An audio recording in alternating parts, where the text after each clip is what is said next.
tugushimira kandi tuguha rero nanone ikaze ahangaha tuje kuguha rero update tunagusaba ngo like uzongere buri wese umuhereze kugira ngo rero twongere dusubire cyane ku murongo mu buryo rero twagendanaga isaha ku isaha umunota ku munota tubaha update kugeza ubu ngubu situation rero iri Goma ni iyihe situation ni yuko harimo ratissage y'abasirikare baraye bambutse mu gicuku baje guhereza umutwe wa M23 rero appui kugeza ubu bakaba bari gukora ratissage umuganda wahagaritswe kubera yuko wagombaga kuba ndetse kugeza ubu ibice bikira kuri Rwasama hakaba ubu ngubu hari mu buryo butabaho controle uzuye abasirikare benshi ndetse iyi travail hebdomadaire cyangwa se travail communautaire hebdomadaire yagombaga kuba ikaba iri suspendi.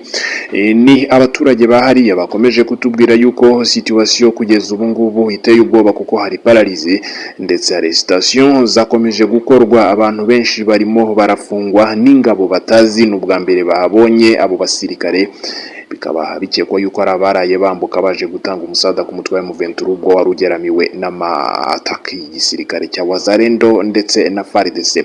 Abenshi bari gufungwa bari kuzira kuba bakekwaho ubufatanye n'umutwe wa Wazalendo ndetse n'abasirikare ba FARDC bakavuga yuko byaba ari byitso by'iyi force iri gukomeza yataka isaha ku isaha ishobora gufata Goma. Nanone force rero zaba elema b'igisirikare rero cyaje gufasha umutwe wa M23 bakaba bakomeje kugaragara kandi cyane muri Ndosho ndetse na Mugunga kuri uyu munsi muri aya masaha y'igicamunsi. Sarongo rero n'amashuri byose biri suspendi nubwo muri weekend badasanzwe biga ariko kugeza ubu ngubu abenshi bakaba bahisemo kwikingirana mu mazu.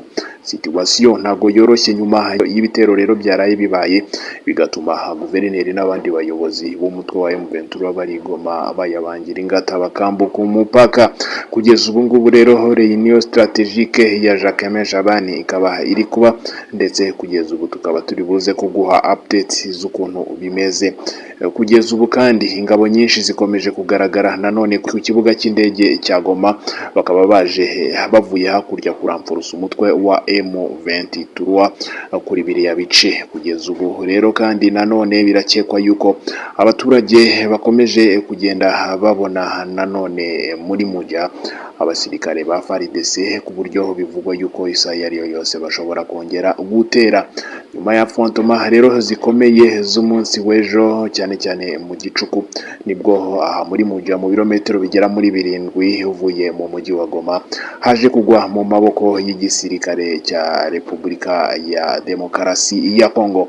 Turakomeza tugukurikiranire gatanu ku kandi turagukunda turaje mu kanya twizere ko ndahema kudukurikirana gatanu ku kandi tuje kugira ngo tuguhizinda updates kugeza ubu ngubu FARDC na Wazalendo bakaba bamaze kwinjira muri Kibati ndetse na Muja mu birometero bikeya uvuye mu mujyi wa Goma nyuma ya fontoma zari zikomeye zopoza rero umutwe wa M23 ndetse n'Abazalendo Igoma. FARDC zikaba zabashije kurekipera Kibati na Muja muri Nyiragongo ni kilometero ubundi bigera kuri 7 kugira ngo winjire neza mu mujyi wa Goma. Colonel Njike Kayiko Guillaume akaba yahagaragaye rero arimo gusuhuza abantu bakiriwe rero n'impundu binjira hariya nyuma yuko abaturage batangiye kuvuga yuko urugendo rwo kubohora biriya bice rwamaze guhumura kandi ibyo ari byo byose bari bubashe gutsinda.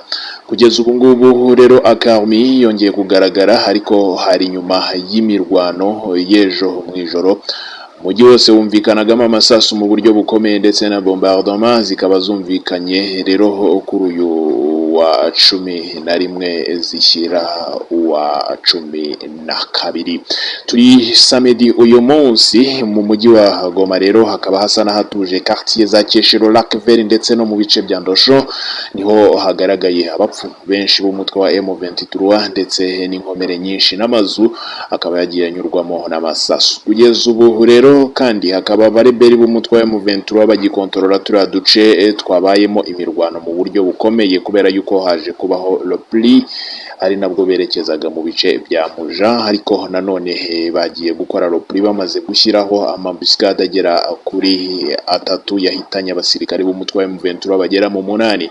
Umutwe wa M23 wabyutse werekana abazarendo bagera kuri batatu, bivugwa yuko bafashwe mu bateye igitero cya nijoro, ariko bo ubwabo barabihakana. Ni mu gihe muri communique kuri radio television nationale congolaise RTNC, AFC ivuga yuko position zabo arizo zatangiye kuraswaho n'umutwe wa wazarendo ufatanyije na FARDC. Situation yatumye rero umujyi wose upanika, ndetse akarmi ikaba ikomeje kugaragara, ariko bilan ya Frontoma ikaba ikomeje kugenda igaragara nyuma yo gukora maratisage no kureba abahaguye.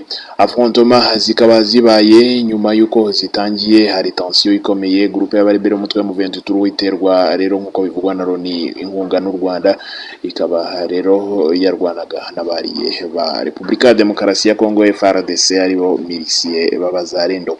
Kugeza ubu umujyi wa Goma ukaba rero ukomeje kuba sous occupation y'umutwe wa M23, ariko rero ijoro ryakeye rikaba ryari riri intense mu buryo bukomeye. Amasituation rero cyane cyane nk'aya hakunze kubaho, ndetse bigatuma igisirikare cya Republika ya Demokarasi ya Kongo ndetse n'igisirikare cya M23 ibyo biyemeje bya cessez-le-feu bidakorwa nkuko byateganijwe. Turakunda turagaruka mu kanya tugwaniza indaptatsi. Bizere kudahwema kudukurikirana gatanu ku kandi. Rero umujyi wa Goma amasasu akaba yari amasasu haramutse kabine nini y'aba M23 yari yahunze rero yongera ku gihande cya Gisenyi. Kugeza ubu ngubu babyutse bagaragara mu gitondo, kugeza ubu bakaba bahungishijwe n'ikirero. Hari mu masaha y'igicuku ubwo aba elema b'abazarendo batangiye gupirona umujyi wa Goma ndetse no mu bice bya Nyiragongo. Hari insécurité généralisée mu mujyi wa Goma kuva mu masaha 6 z'ijoro z'uyu munsi.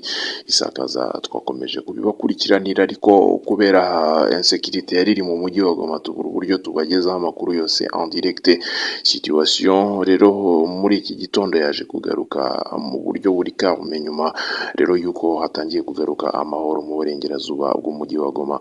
Nyuma y'amasaha menshi rero hari tire zikomeye cyane, amasasu na detonation z'imbunda ziremereye n'izoroheje zikaba zakomeje kumvikana ijoro ryose. Témoignage zakomeje kugenda zigaragara rero, ndetse duhura n'abaturage tubaganiriza. Amakuru yacu yaje kuvuga yuko affrontement zari zikomeye hagati y'abazarendo ndetse n'umutwe wa M23, ariko communication officielle y'umutwe wa M23 ntabwo kugeza ubiraba publié. Kugeza ubu rero situation yakomeje kugenda ikomera, ndetse igewe kuva mu masaa 6:18 muri Goma, quartier zigiye zitandukana zakomeje kumvikanamo aya masasu, ndetse cyane cyane izisanzwe ziba